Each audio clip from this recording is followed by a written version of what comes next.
Good evening. Today is May 27, 2026, and this is Tribune at the Moment. I'm Gina Basillaje.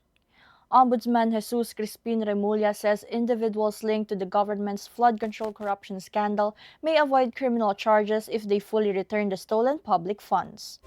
Pag tinanong ako tungkol sa mga kulong, hindi ho gustong magpakulong ng tao. Kaya lang wala tayong choice minsan, di ba? Pero kung merong way out, gamitin natin yung way out. Sinasabi ko yan. Yung restitution, bukas pa yan. Bukas pa yung restitution. Kasi ito lang, di ba? The cellphone analogy. Pag dinakawan ka ng cellphone at tinawagan ka ng pulis, di ba? Sabi sa'yo, nahuli na namin yung nagnakaw. Ang hahanapin mo, cellphone mo. Pagdating mo sa presinto, di ba? Pag nakita mo yung telepono mo, gusto mo na umuwi. Ayaw mo na magdemanda. Ganun din naman tayong lahat eh. Tao lang tayo eh. Remulla also emphasized the need for faster resolution of corruption cases, saying flood control cases should be completed within 2 years to avoid prolonged court proceedings.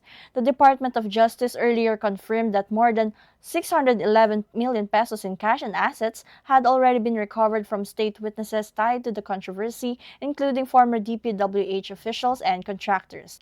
The remarks comes as the Ombudsman prepares to file new plunder and malversation charges linked to the flood control scandal, including separate cases against Senators Jinggoy Estrada and Joel Villanueva.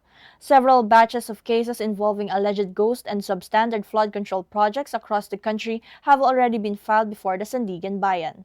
For more news and updates, subscribe to Daily Tribune's print edition, visit tribune.net.ph, or follow our social media accounts. This has been Tribune at the Moment, delivering news without fear, without favor.